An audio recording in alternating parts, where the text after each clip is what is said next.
musée d'histoire naturelle de Londres. L'un des sites les plus visités de la capitale britannique. Il est parfois si bondé qu'il est difficile de voir les pièces exposées d'aussi près qu'on le souhaiterait. Mesdames et messieurs, le musée ferme dans 5 minutes. Merci de bien vouloir vous diriger vers la sortie. Ce serait donc une chance de pouvoir l'explorer après le départ de tous les visiteurs.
On peut encore voir dans la nature certains animaux présentés ici.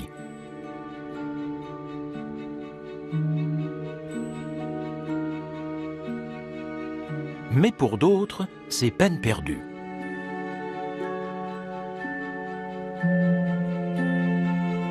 Ils ont disparu depuis bien longtemps.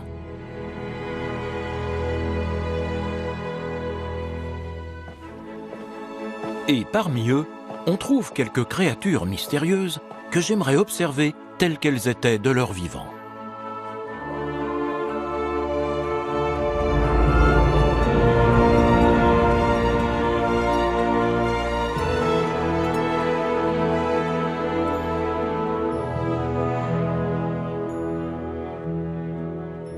Le lieu est immense. Il contient environ 80 millions de spécimens. Et le premier qui m'intéresse se trouve en haut d'un escalier au premier étage. Selon certains, c'est la pièce la plus précieuse et la plus importante d'un point de vue scientifique de tout le musée. C'est un fossile d'Archaeopteryx, acquis par le premier directeur du musée, le professeur Richard Owen, en 1862. Se le procurer n'a pas été facile. De nombreux autres acheteurs étaient sur les rangs. Il a fallu faire preuve d'un peu de ruse et débourser une petite fortune. Mais à quoi ressemblait Archaeopteryx lorsqu'il était en vie?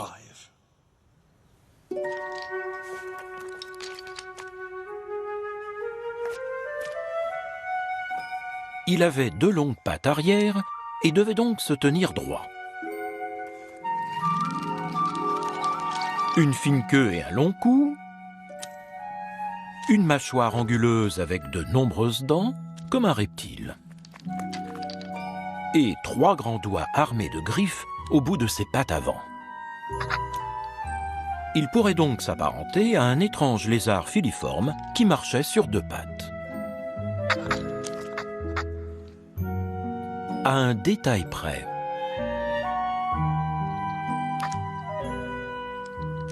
on voit la trace d'autre chose dans ce bloc de pierre. Des plumes.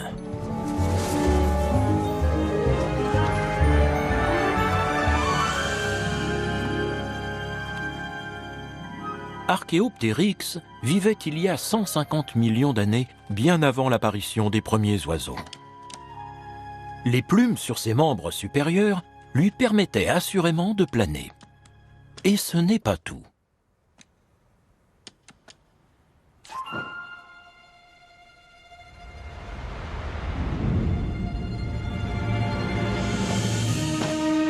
Il pouvait aussi voler.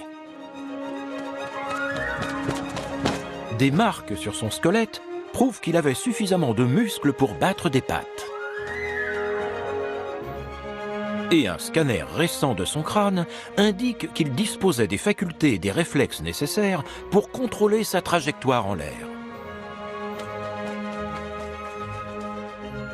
Cette espèce était moitié reptile, moitié oiseau.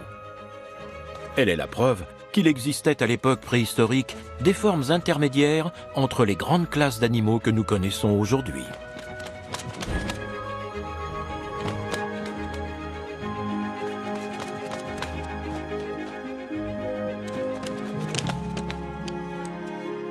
Archaeopteryx savait donc voler.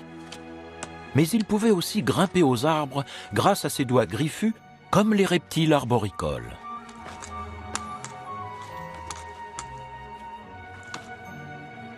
Des insectes étaient présents dans son environnement et sa denture nous permet de savoir qu'il chassait.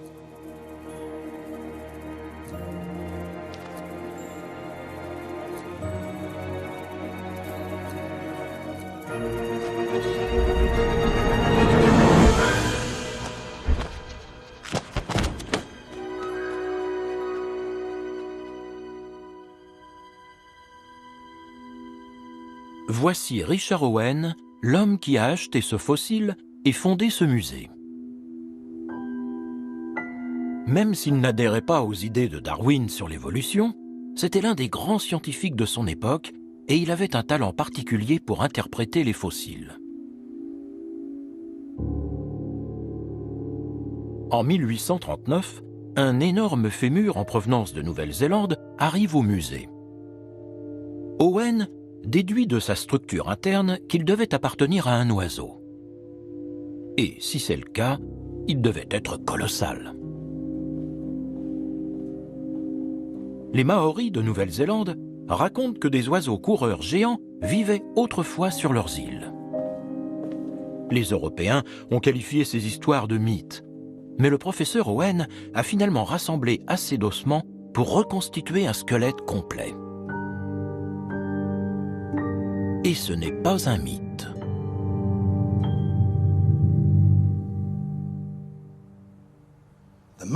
Dans leur récit, les Maoris l'appelaient le moa.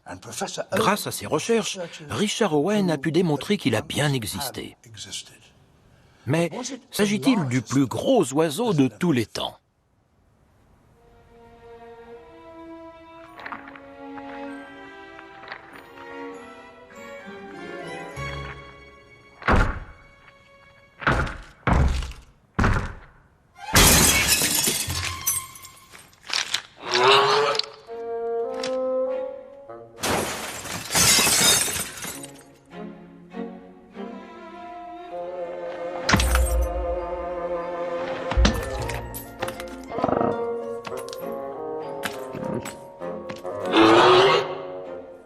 Il existait différentes espèces de moas, et celui-ci appartient à la plus grande. Il pouvait dépasser 3 mètres de haut. Mais ressemblait-il vraiment à cela ?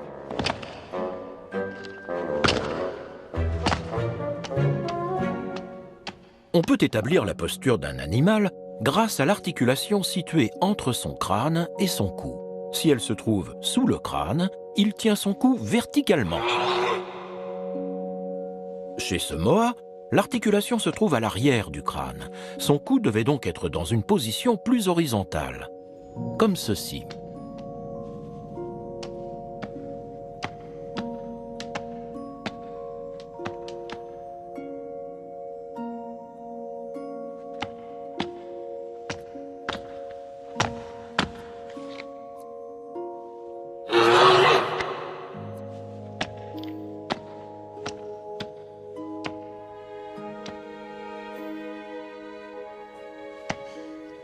Alors, le moa géant est-il le plus gros oiseau de l'histoire ? Eh bien, lorsqu'il dressait son cou, c'était certainement le plus grand.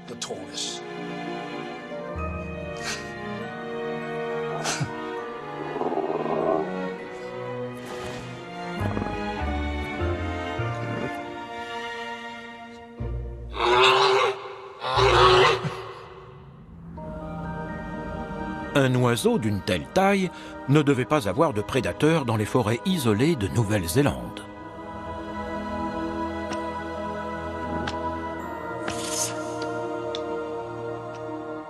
Selon une légende maori, un gigantesque oiseau de proie, un aigle, existait à la même époque. Et il y a des ossements pour le prouver.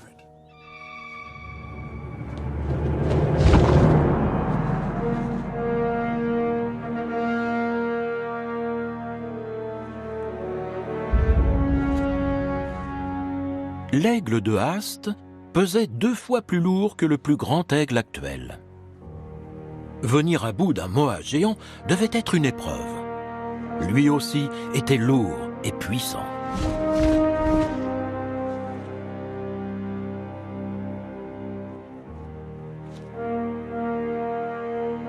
Mais cet aigle avait une vue perçante, un bec de la taille d'un couperet de boucher et des serres aussi grosses que les griffes d'un tigre.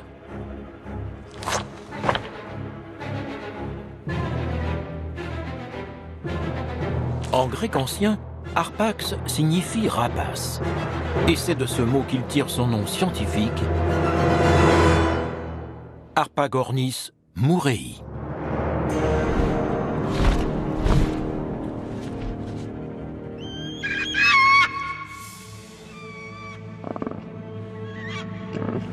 Un dangereux prédateur.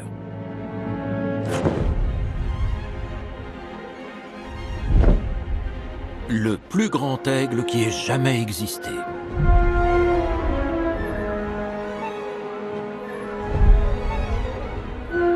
Il vivait dans les mêmes forêts que les moas.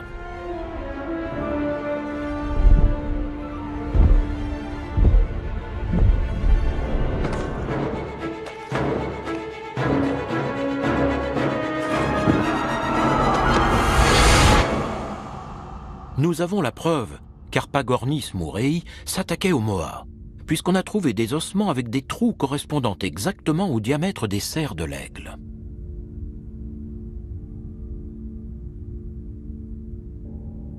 Il était même probablement assez puissant pour saisir un moa avec une patte et lui trancher la gorge avec l'autre.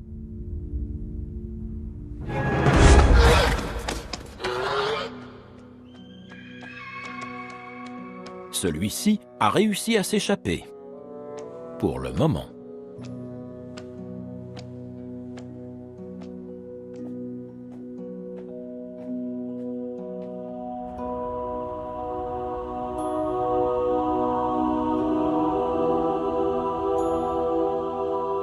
Outre des millions de spécimens d'animaux et de plantes, le musée dispose d'immenses archives.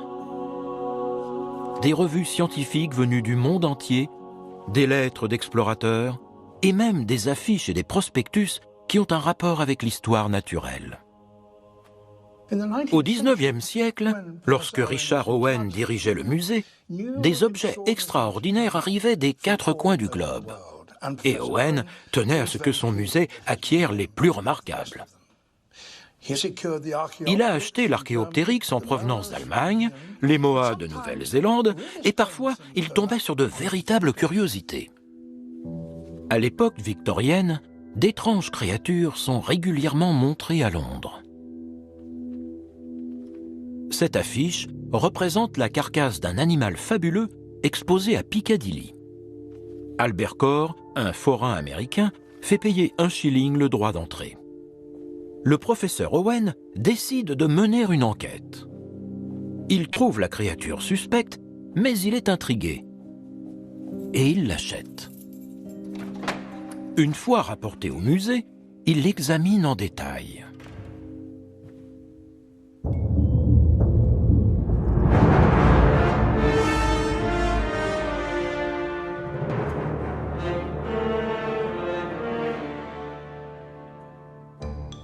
Elle est effectivement gigantesque, bien plus grande qu'aucun autre spécimen présent ici à l'époque.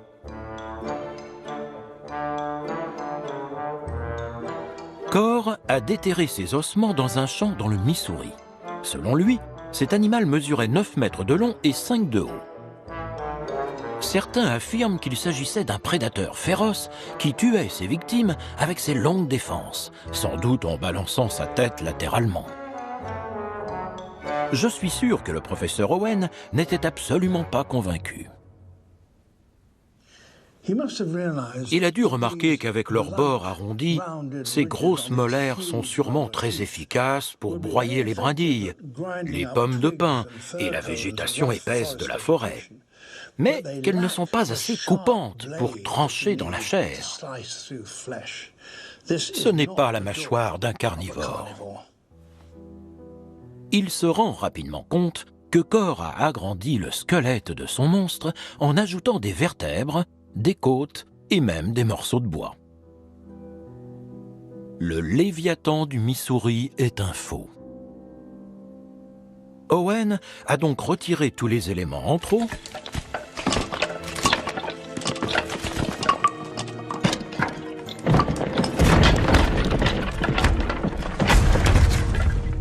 puis il a remis les vrais os à leur place.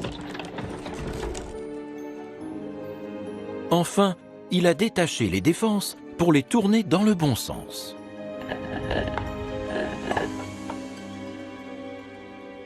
Cela semble maintenant évident, mais elle pointait dans la même direction que celle d'un éléphant.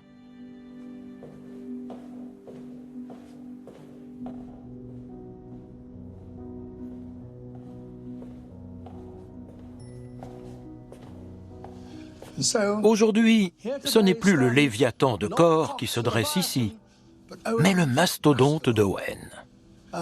Un herbivore, cousin de l'éléphant, qui vivait il y a encore 12 000 ans sur le continent américain. Il est peut-être un peu moins grand, mais il est toujours aussi impressionnant.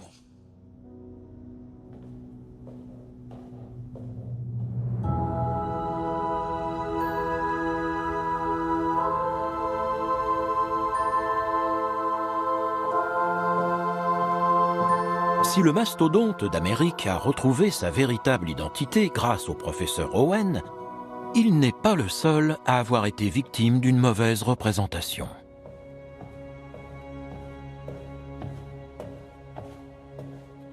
Ce pauvre oiseau est un dodo. Il vivait sur l'île Maurice, dans l'océan Indien. Et c'est très certainement la première espèce animale à avoir été exterminée par l'homme. Aujourd'hui, il est mort et enterré, et n'est plus visible que dans les musées. L'image du dodo est bien connue, et pourtant, elle est fausse. Celui-ci a des plumes d'oie. Ses pattes sont modelées sur celles d'une dinde et son bec est apparemment en plâtre. On peut pardonner ces égarements puisqu'aucune peau ni plume de dodo n'a survécu jusqu'à nous.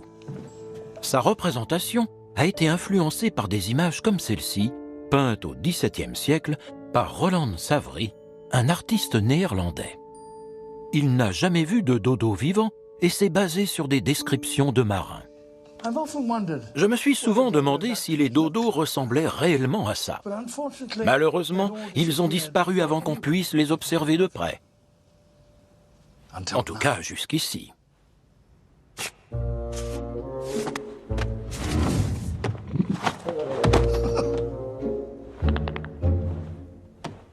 Rond et court sur pattes, c'est généralement ainsi qu'on représente le dodo de nos jours.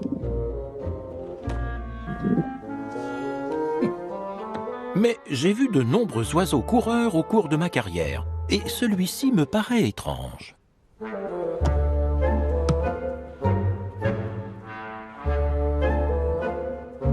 En examinant la manière dont ses pattes s'articulent avec son bassin, on comprend qu'il devait se tenir bien plus droit.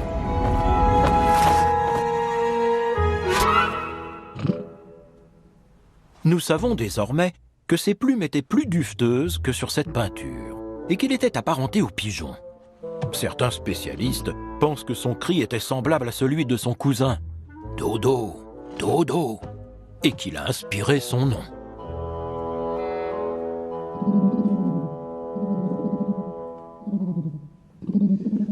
Le dodo se nourrissait sûrement de fruits dont l'île regorgeait.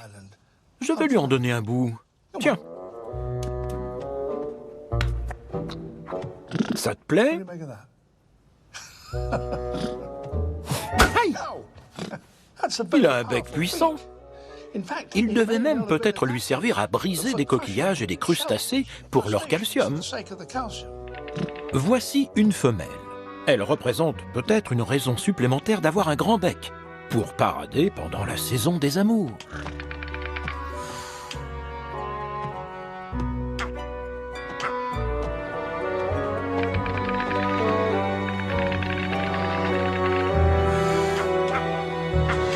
Et maintenant, voilà un rival.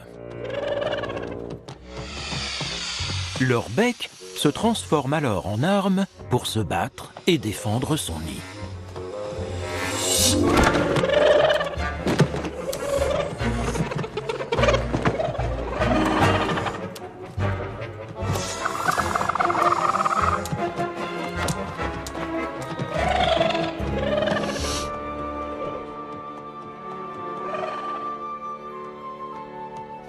Personne n'a jamais vu d'œuf de dodo.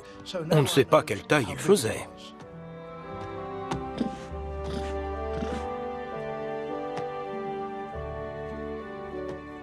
Mais après ce soir, ça pourrait changer.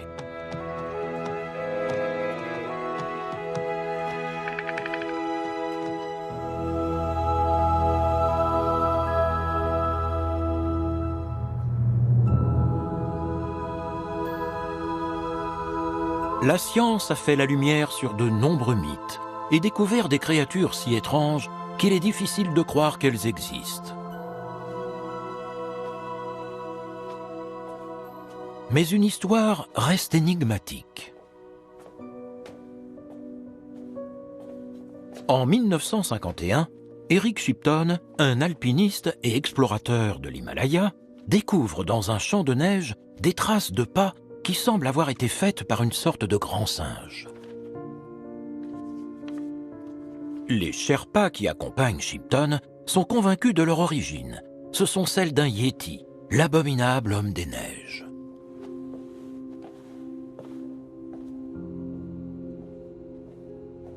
Dans les réserves du musée se trouve un objet minuscule et d'apparence insignifiante qui pourrait expliquer ces traces.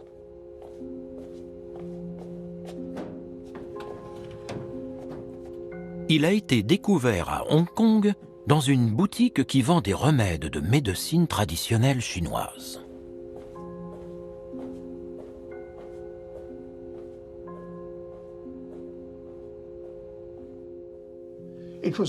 C'est une molaire qui appartient à une créature simiesque d'une taille colossale. Le musée n'en a qu'un fragment. Le voici. Et voilà un moulage d'une dent entière. Elle est 6 fois plus grosse que les nôtres. Elle appartenait au Gigantopithèque, qui signifie singe géant. Après cette trouvaille, on a mis au jour 1 ou 2 dents de plus, mais rien d'important jusqu'à ce que l'on découvre un morceau de mâchoire. C'est un moulage. L'original est aux États-Unis. Il s'agit de la mâchoire inférieure. Si la tête de cet animal avait les mêmes proportions que celle d'un gorille, le crâne complet aurait fait à peu près cette taille. C'était un véritable monstre.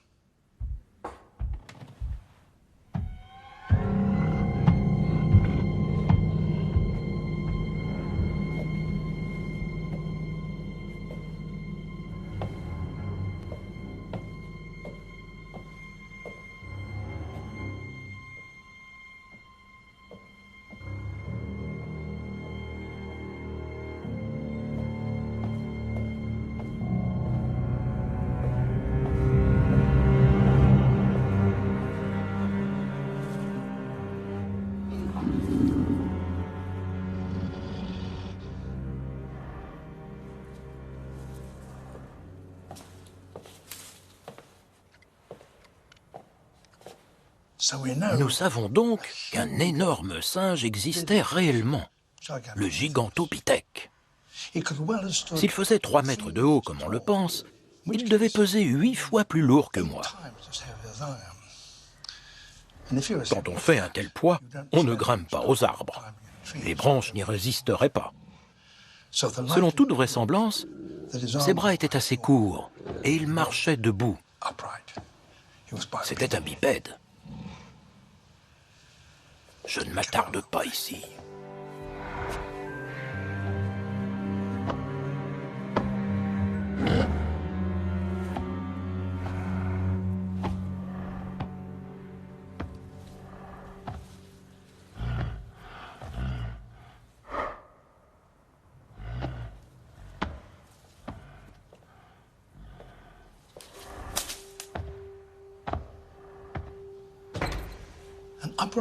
Un animal qui se tient debout à la tête posée au sommet de sa colonne vertébrale. Et pour que l'ensemble soit bien équilibré, il vaut mieux ne pas avoir un long museau, mais plutôt une face plate. Si j'allais observer le gigantopithèque de près, et qu'il me dévisageait lui aussi, je pense que son regard me paraîtrait étrangement familier.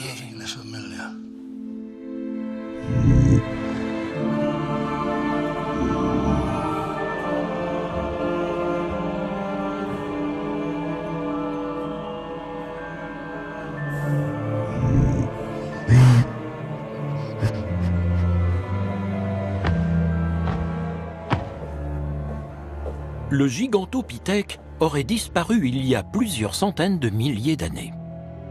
Pourtant, des gens affirment encore de temps à autre avoir aperçu le Yéti. Serait-il possible qu'un grand singe, peut-être même le gigantopithèque, ait survécu jusqu'à nos jours quelque part dans l'Himalaya ?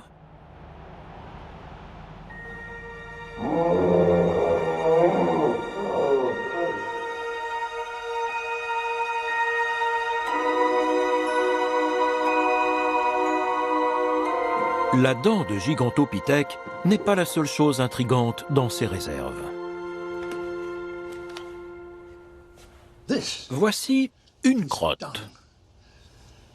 En la voyant, on pourrait croire qu'elle est tombée récemment sur le sol.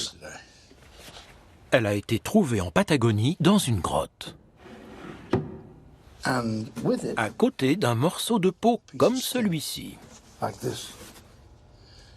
Il est couvert de poils épais et raides, et sur le dessous, de mystérieux nodules osseux semblent former une sorte d'armure. Aucun animal moderne n'a une peau semblable. Découvrir un spécimen vivant de cette espèce aurait été extraordinaire. Des scientifiques et des explorateurs sont donc partis à sa recherche à la fin du XIXe siècle. Si la crotte et la peau paraissent récentes, c'est qu'elles ont été congelées dans la grotte. Ces animaux ont en fait disparu il y a plus de 10 000 ans. Les chercheurs ont tout de même retrouvé leur squelette. Ce sont des mylodons, des paresseux géants qui ne vivaient pas dans les arbres comme leurs cousins actuels, mais au sol. Celui-ci a d'immenses griffes. À quoi pouvaient-elles lui servir ?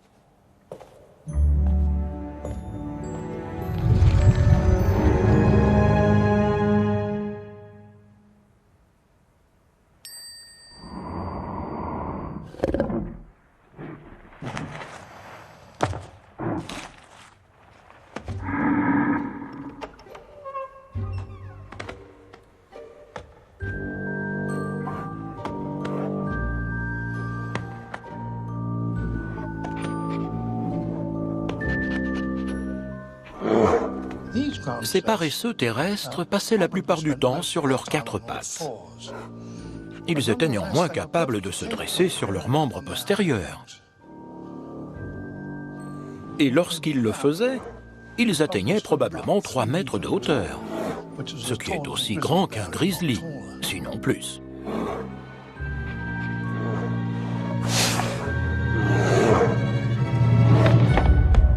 Heureusement, je ne pense pas faire partie de son menu.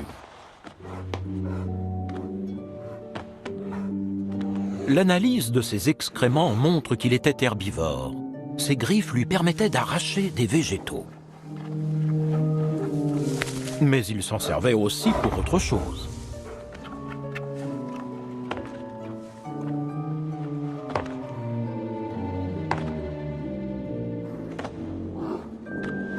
chose qui peut paraître étrange pour un animal de cette taille.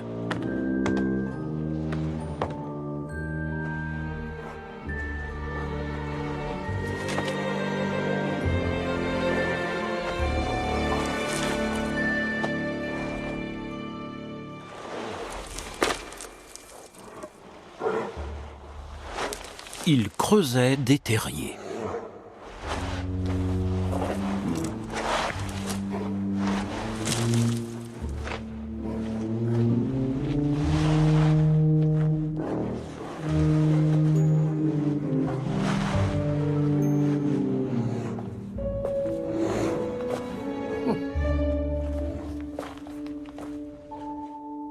De telles tanières ont été découvertes dans toute la Patagonie. Et on sait qu'elles ont été creusées par des mylodons parce que les traces sur les parois correspondent exactement à leurs griffes. Ces profonds refuges étaient parfaits pour se protéger.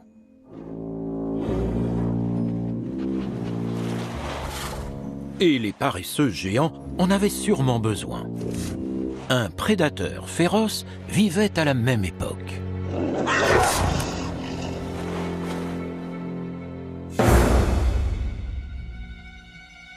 Un grand félin avec des canines monstrueuses. Le smilodon ou tigre à dents de sabre. Pour moi, c'est l'animal le plus effrayant de tout le musée. Ce squelette est parfaitement conservé parce qu'il y a environ 10 000 ans, il a été recouvert de goudron naturel qui s'échappait du sol en Californie. Son anatomie générale ressemblait à celle d'un lion, mais il était plus musclé et plus lourd, et ses longues canines étaient acérées.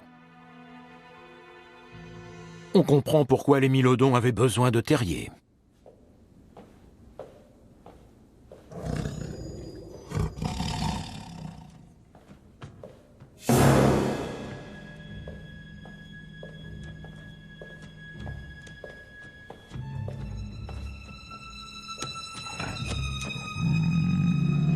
On pourrait penser que le smilodon chassait comme le lion, en courant après sa proie et en lui bondissant dessus à pleine vitesse avant de l'asphyxier en la mordant au cou.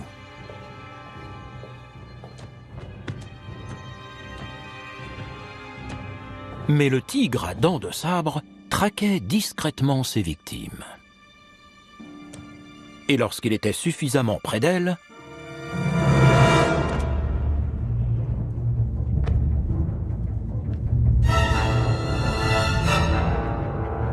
il lançait son attaque.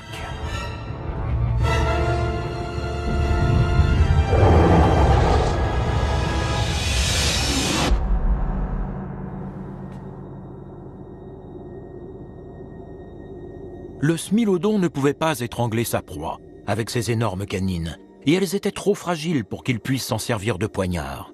Elles se seraient brisées au contact d'un os. Il devait donc d'abord immobiliser sa victime grâce à son poids, puis il lui tranchait la gorge avec les dents.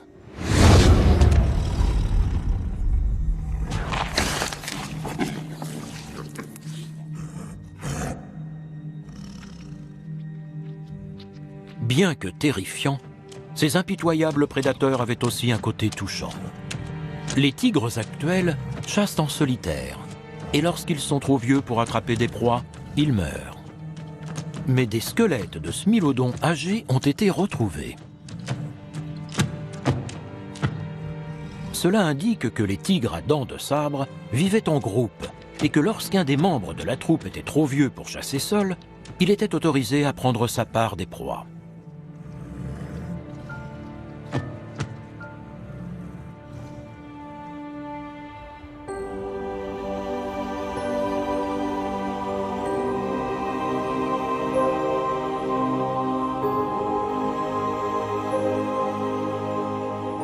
Le musée regorge de créatures menaçantes. Mais en apprenant à les connaître, certaines nous sembleraient sans aucun doute un peu plus attachantes. En revanche, il en est une qui glacerait le sang de n'importe qui.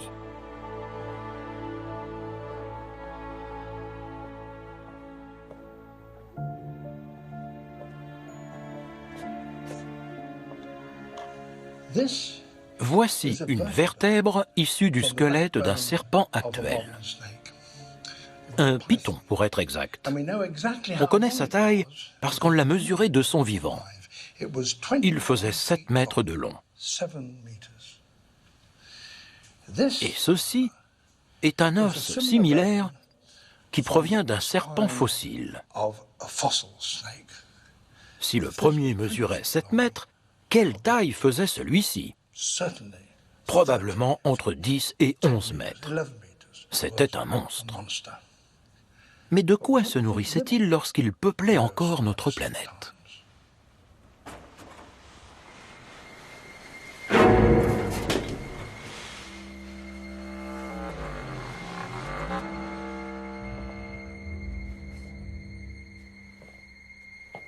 Je le découvrirai peut-être si je pars sur ses traces.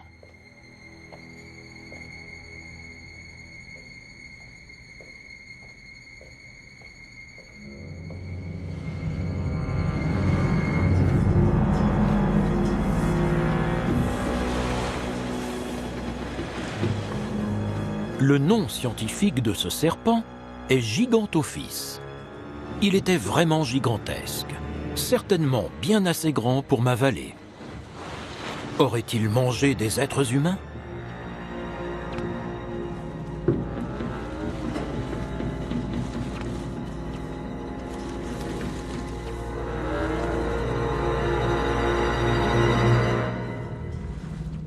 Peut-être si nous avions cohabité. Mais il vivait sur Terre il y a 40 millions d'années, et il a disparu bien avant l'apparition de l'homme. Dans ce cas, il s'attaquait peut-être aux dinosaures. Non, les dinosaures sont encore plus anciens que Gigantophis. Ils se sont éteints 25 millions d'années avant de pouvoir le croiser.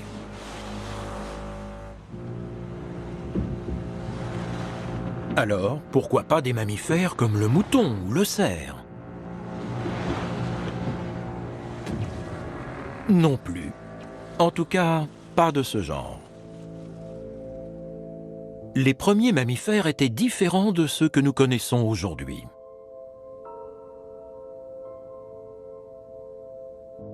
Voici une reproduction d'éléphants préhistoriques qui étaient contemporains de Gigantophis.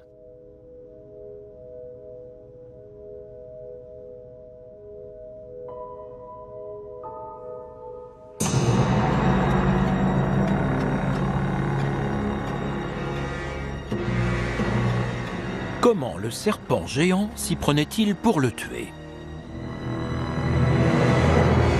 Il n'avait pas de venin comme certaines autres espèces. Sa taille imposante indique qu'il faisait partie des serpents constricteurs. Après avoir saisi sa proie dans sa mâchoire, il entourait son corps autour d'elle et la serrait si fort qu'elle mourait d'un arrêt cardiaque au bout de quelques minutes.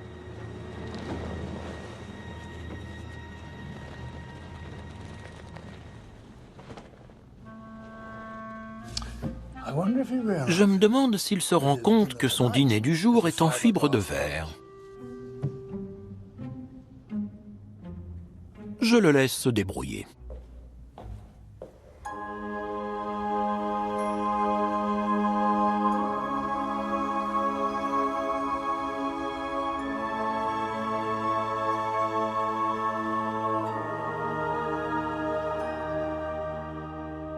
Des spécimens venus des 4 coins du monde sont exposés dans ce musée.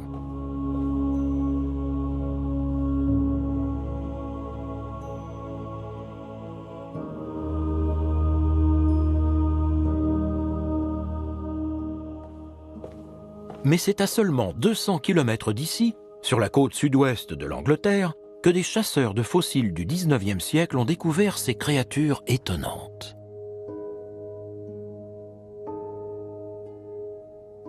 De quel genre d'animaux s'agissait-il? Ils vivaient dans la mer, puisqu'on a retrouvé des fossiles de coquillages à leur côté. Leurs nageoires étaient osseuses et différentes de celles des poissons. Et ils avaient de grands yeux protégés par un anneau osseux. Grâce à l'aide de Richard Owen, les chasseurs de fossiles ont déterminé que ces créatures étaient trop anciennes pour être des mammifères et qu'elles ne pouvaient pas être des poissons. C'étaient des reptiles. Owen et ses collègues les ont baptisés ichthyosaures, poissons-lézards.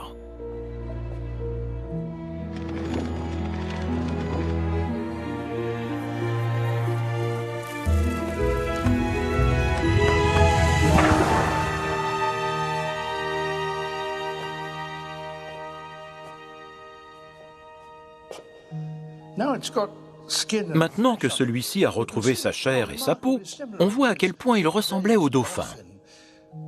Il avait la même silhouette hydrodynamique, la même mâchoire pointue, il respirait de l'air et il était même vivipare. Mais un ancien ichthyosaure pouvait-il être aussi évolué que le dauphin ?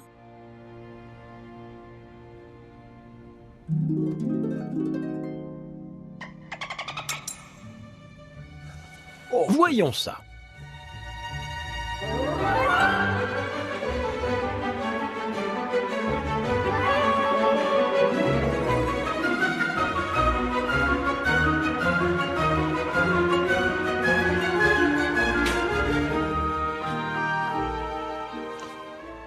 Les dauphins sont des mammifères, les ichthyosaures des reptiles.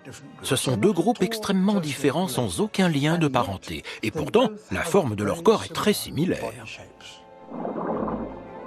C'est un exemple remarquable de ce que l'on appelle la convergence évolutive. Deux groupes différents d'animaux ont évolué physiquement de la même manière pour s'adapter à un même environnement. Il y a tout de même des différences entre les deux. Les dauphins bougent la queue de haut en bas, comme leurs cousines les baleines, tandis que la queue des ichthyosaures battait de droite à gauche comme celle des poissons. Les dauphins n'ont que 2 nageoires, tandis que les ichthyosaures en avaient 4. Alors, les ichthyosaures étaient-ils aussi agiles et rapides que les dauphins dans l'eau, voire même plus ? Je me demande qui gagnerait s'ils faisaient la course.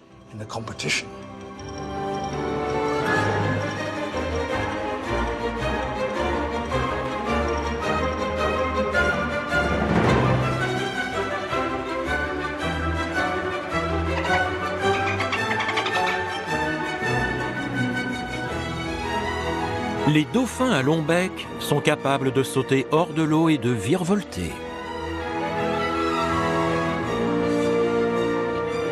Les ichthyosaures pouvaient peut-être faire de même.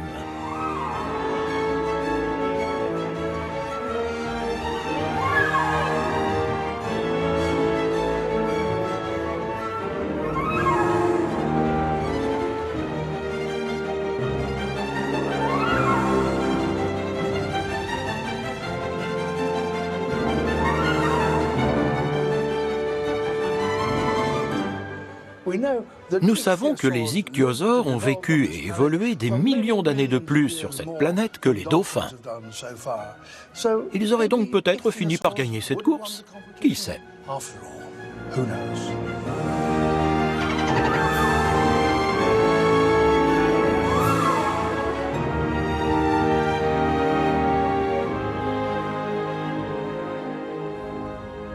Il y a 150 millions d'années, alors que les ichthyosaures et d'autres créatures marines dominaient les océans, un autre groupe de reptiles régnait sur les terres. Ils sont apparus bien avant les grands mammifères, sans parler des êtres humains. Il en existait des centaines, voire des milliers d'espèces différentes, de toutes formes et de toutes tailles. Ce sont sans doute les plus célèbres animaux préhistoriques, et ils ont été identifiés pour la première fois ici, en Grande-Bretagne.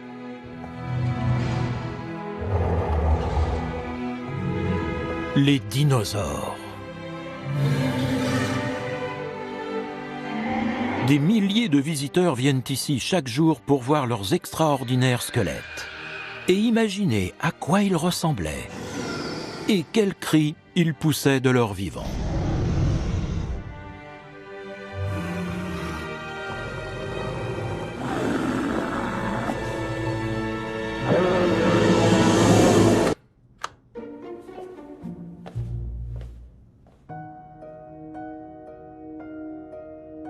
Cela peut paraître incroyable aujourd'hui, mais à une époque pas si lointaine, personne ne savait que les dinosaures avaient existé et encore moins qu'ils avaient dominé la planète.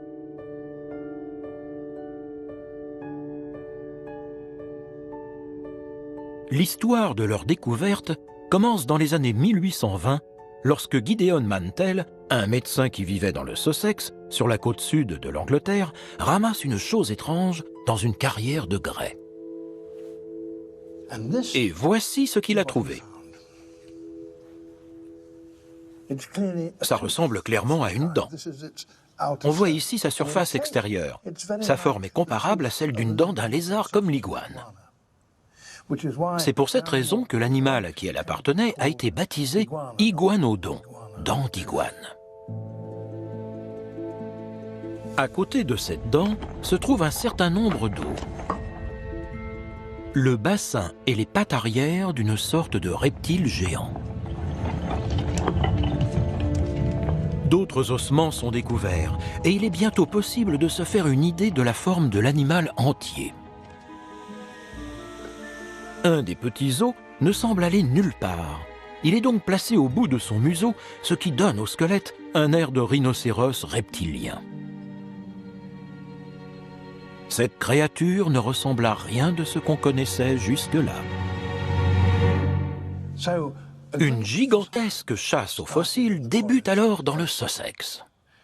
Et finalement, on retrouve les ossements de différents grands animaux. Ils sont apportés dans ce musée. Le professeur Owen les examine et décide que ces animaux doivent être classés dans un tout nouveau groupe. Il les appelle dinosaures. Terribles lézards. À leur tour, d'autres squelettes complets d'iguanodons sont mis au jour et il devient possible de les reconstituer avec plus de précision.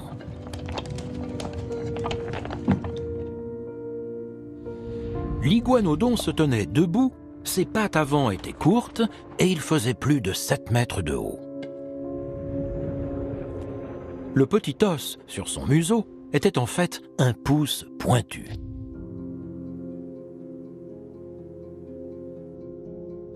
Bientôt, d'autres espèces encore plus imposantes sont découvertes en différents endroits de la planète.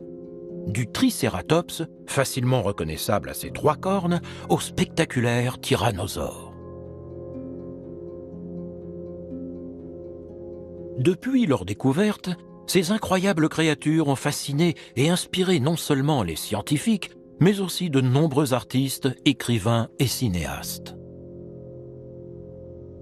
Et c'est Richard Owen qui les a identifiés ici même au Musée d'histoire naturelle de Londres. Depuis, son travail a été repris et poursuivi.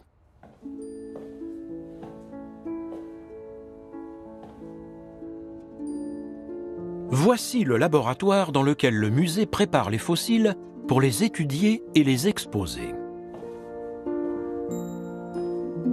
C'est ici qu'ils sont soigneusement débarrassés de la roche qui les entoure pour les révéler dans les moindres détails.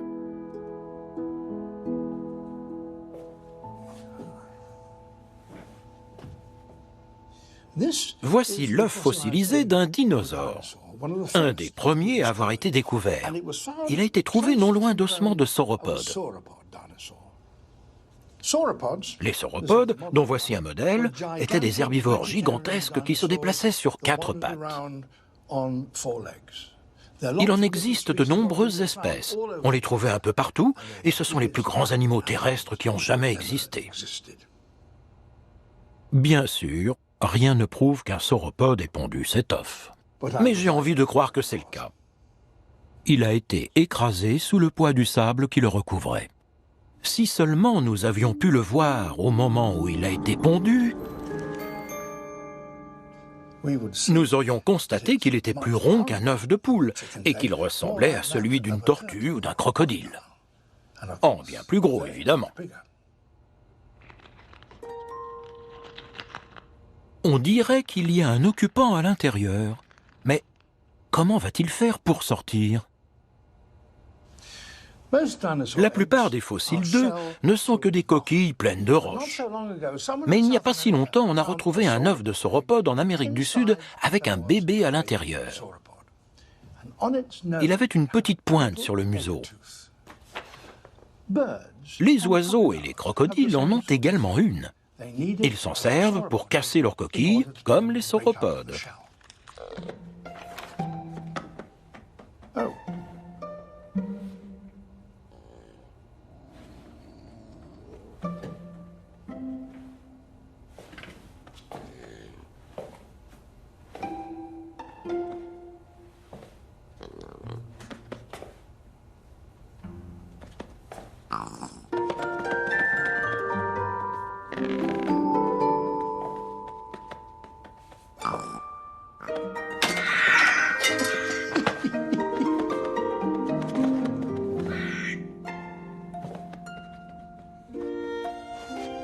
Nous savons que les bébés sauropodes étaient tout petits et qu'ils quittaient rapidement le nid, peut-être pour éviter de se faire écraser par leur énorme mère.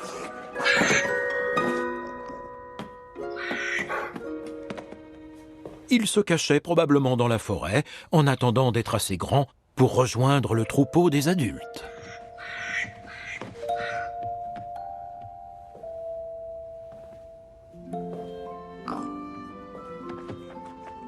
Bonjour, toi. Ceci est un os de patte de sauropode adulte. Comme vous le voyez, ce petit dinosaure va devoir bien grandir au cours des prochaines années.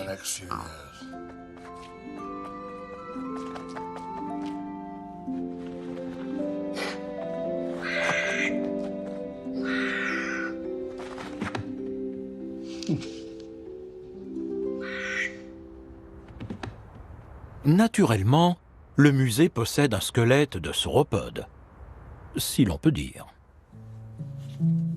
Et son histoire est liée à celle d'un roi et d'un millionnaire.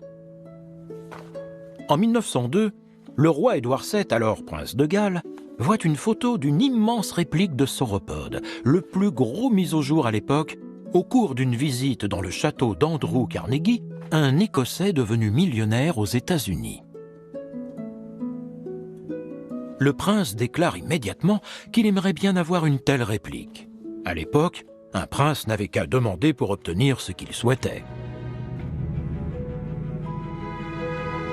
Et bien entendu, une autre réplique est arrivée en temps voulu au musée d'histoire naturelle.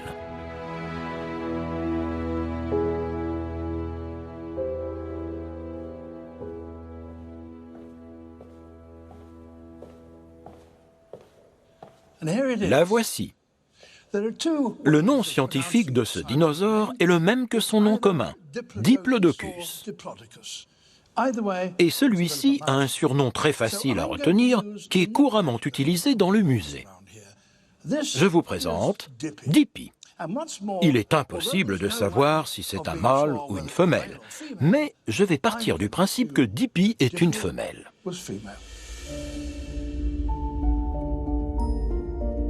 À quoi ressemblait Dippy lorsqu'elle était encore en vie? Ceci est le fragment d'un dinosaure appelé Edmontosaurus. Il a été momifié avant d'être fossilisé. Les os ainsi que la peau ont donc été parfaitement conservés. On peut voir qu'elle est couverte de petites écailles. Elle ne se chevauche pas comme celle d'un lézard et forme plutôt une sorte de mosaïque. La peau de Dippy était peut-être semblable, mais de quelle couleur était-elle? Quelque chose me dit qu'à l'image des grands mammifères actuels comme l'éléphant et le rhinocéros, Dippy devait arborer une couleur neutre, uniforme et discrète. Donc, en ajoutant un peu de chair et de peau, on devrait pouvoir se faire une idée de son apparence.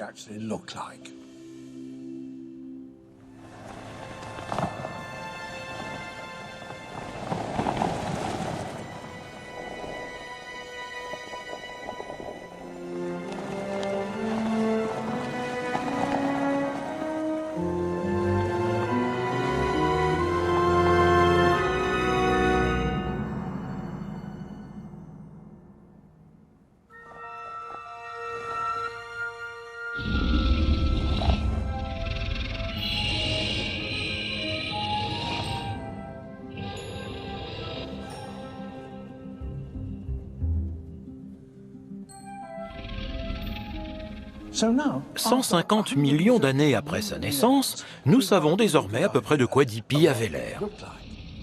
Mais comment vivait-elle ?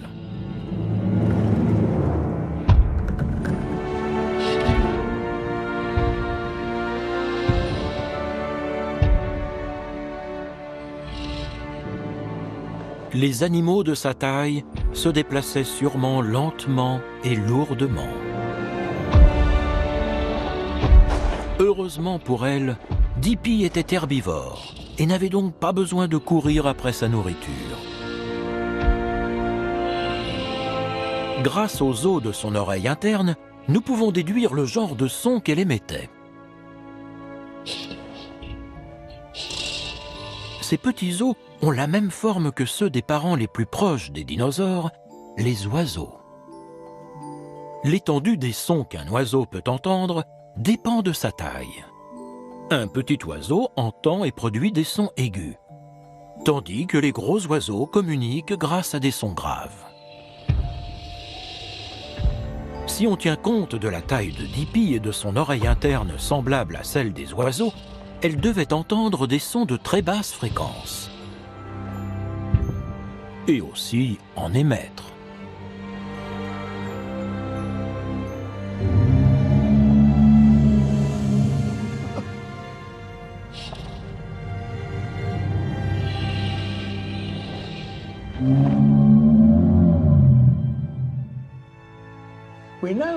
Nous savons que les éléphants peuvent communiquer par infrasons.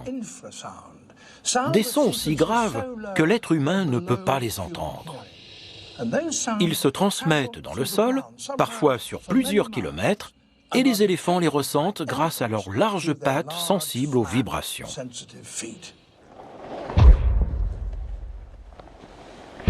Dippy avait aussi de larges pattes plates.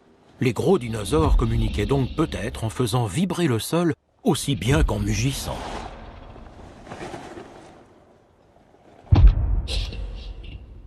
Et ce ne sont probablement pas les seuls sons que Dippy produisait. Étant donné la longueur de sa queue et ses articulations, certains scientifiques pensent qu'elle était capable de la faire claquer comme un fouet.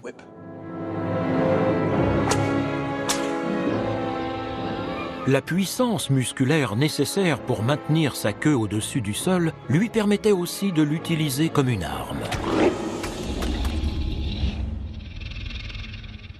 Elle servait également de contrepoids à son long cou. D'ailleurs, pourquoi était-il si long ?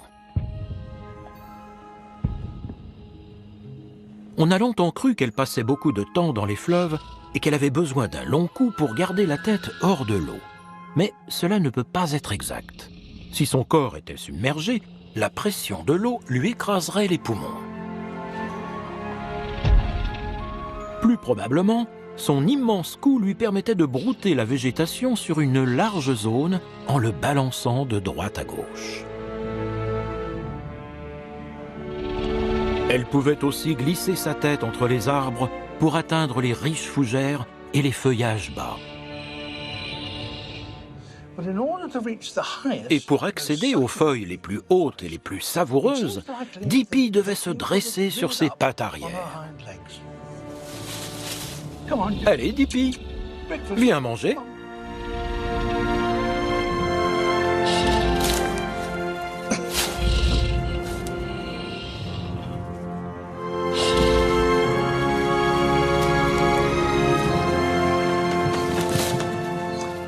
Salut, toi.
le musée d'histoire naturelle de Londres regorge de trésors. C'est un endroit extraordinaire où l'on peut se faire une idée de toutes les formes de vie de notre planète, aussi bien actuelles que fossiles. Surtout après une nuit comme celle-là.